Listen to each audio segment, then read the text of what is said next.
Hello friends, welcome to Unacademy. This me doctor Siddharth Arora.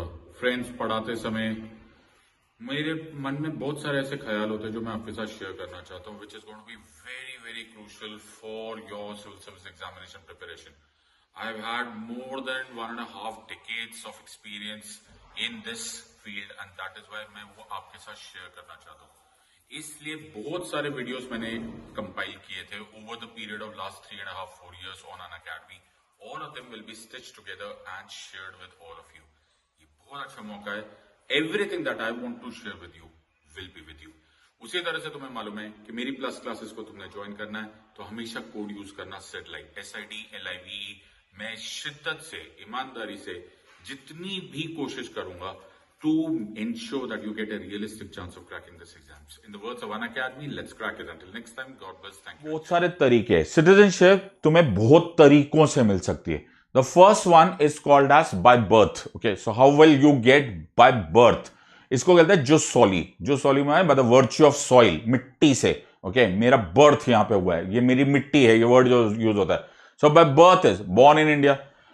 Born in India बड़ा simple है। अब मैं ये आफ्टर हो गया, I hope you are understanding. मैं सिटीजनशिप एक्ट में चला गया। So after 26 January 1950 but before 1 July 1987 मैं अगर मैं पैदा हो गया हिंदुस्तान की मिट्टी में jus soli by birth, then irrespective of what my parents are with regards to citizenship of India, it does not matter whether they are citizens or not, I will be considered as citizen. Number one. On और after 1 July 1987 हुआ, on और after 1 July 1987 हुआ, तो मुझे ये एक check करना पड़ेगा that either of the parents, one of the parents must be citizens. Okay, लेकिन after 3 December 2004, okay, after 3 December 2004 हुआ तो भाई both the parents must be citizens, या फिर one of them should be a citizen, one is a citizen, the other one is not an illegal migrant. I hope you are understanding. मैंने तुम्हें बोला था citizenship act 1955 से लेकर बार बार amendment क्यों करना पड़ रहा है? बिकॉज कुछ ना कुछ नई चीजें आती जा रही है। तो ये इलीगल माइग्रेशन का फंडा आ गया है। Okay, so we will have to look after that also, so we are addressing that. So there are 3 categories.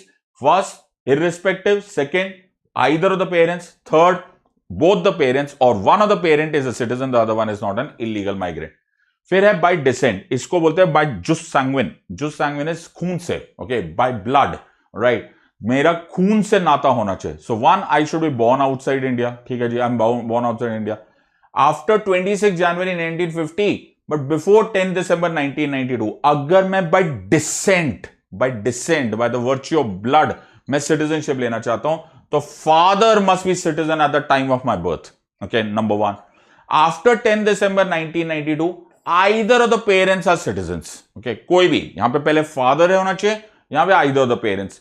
After 3 December 2004 descent में थोड़ा सा कंपल्सन आ गया है। Okay, you should be compulsorily registering your birth wherever you are at in a particular format and in a particular way as given within 1 year.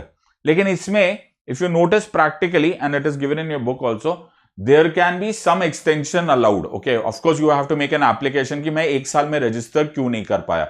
So dissent can be again in 3 categories: after 26 January 1950 or 10 December 1992, after 10 December 1992 and after 3rd December 2004. 3 categories by dissent. Third category by naturalisation. ये बहुत सारी countries देती हैं और बहुत सारी countries नहीं देती। फर्स्ट ऑफ ऑल मेरे हेडेक ये समझ लो कि नेचुरलाइजेशन मैं उसको नहीं करूंगा जो पहले से इलीगल माइग्रेंट है। तो लॉ ब्रेक करके आओ और तुम बोलो हम नेचुरलाइजेशन से सिटीजनशिप लेने वाले, तुम्हें कुछ नहीं मिलने वाली। दूसरी बात है, मैं ऐसे किसी आदमी को नहीं देने वाला who will be a citizen of a country who does not give me citizenship by naturalisation. मेरी बात समझो।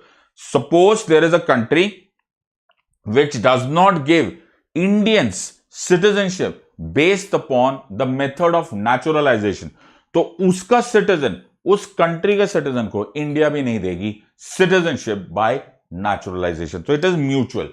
ओके, सबसे पहली बात, इंपॉर्टेंट बात कि ब्रदर तू आ रहा हो जो सिटीजनशिप मांग रहे हो, you should not be N illegal migrant, you should not come from that country which does not give Indians this kind of citizenship. You have to renounce your previous citizenship. क्यों भाई? Because हमारे पास article 9 है brother. Okay, we don't accept dual citizenship. Okay, अब इसमें है total जो period of naturalisation माना जाता है ना, उसे 12 मानते हैं, 12 ईयर्स। लेकिन द पॉइंट हियर इज, जिस दिन तूने अप्लाई किया, the day you have applied, उससे इमीडिएटली पहले 12 months, that is 1 year, you should B ordinary resident. तो एक हो गया। So out of 12, 1 is done. पिछले 14 ईयर्स में 11 ईयर्स, ओके, मतलब थोड़ा सा स्टैगर्ड तुम जा सकते हो, थोड़ा सा डिसकंटिन्यूस हो सकते हो। So 11 years in the last 14 years, but the last 1 year continuously before applying, you should be ordinary resident. फिर थोड़े बहुत चीजें होती है, you should have a good character. तुम्हें जितने भी हमारे शेड्यूल्स में लैंग्वेजेस डिफाइंड है, उनमें से एटलीस्ट 1 लैंग्वेज का तुम्हें वर्किंग नॉलेज होनी चाहिए, that is important, okay. Plus you have to show your intention कि मैं इंडिया का नेचुरलाइज सिटीजन बनने वाला हूं, तो मुझे वहां पर रहने की इच्छा है। This is a very important part, you have to express your intent. अब बिकॉज तुम्हें यह करना पड़ता है, तो you have to show that I will be bearing true faith. I mean, मैं इस कॉन्स्टिट्यूशन को भी ओबे करूंगा, यहां के लॉ को भी ओबे करूंगा। लेकिन जो आमतौर पर जो इंपॉर्टेंट बात है ना माय फ्रेंड्स, तुमने बहुत जगह देखा होगा, money times of questions of citizenship ना, यू विल सी कि जितना स्ट्रिक्टली हम ऐसा बोल रहे हैं ना, उतना स्ट्रिक्टली होता नहीं है। होने को कभी कभी तुम्हारे सारी चीजें मैच कर रही हो एंड द गवर्नमेंट में से नो, और कभी कभी तुम्हारी सारी चीजें मैच नहीं भी कर रही हो, द गवर्नमेंट में से yes. In other words, it has been left completely to the description of the government. इसमें सेंट्रल गवर्नमेंट का बड़ा मेजर रोल हो जाता है to decide citizenship, again coming from article 11। So many of these features can be waived off. तो जरूरी नहीं है कि ये exactly as it is follow, but this is what the law says, please remember that. But practically speaking, we are given almost unlimited powers to the government with regards to this. फिर है bye incorporation, ये बड़ा simple है, okay. किसी country को अगर हमने कल इनकॉर्पोरेट कर लिया, सपोज पाकिस्तान ऑक्युपाइड कश्मीर को कल हमने ले लिया, ओके, तो we will decide the condition on the basis of which हम पीओके के रेजिडेंट्स को अपना, या पीओके के लोगों को यहां का सिटीजनशिप देंगे। So this has happened every time, जैसे पुडुचेरी हुआ, गोवा हुआ, बहुत सारी चीजें हमने, बहुत सारे पार्ट्स हमने बाद में एक्वायर किए, तो उनको हम कैसे सिटीजनशिप देंगे, that will be bye incorporation, it will be decided by law. जब होगा तब देखेंगे।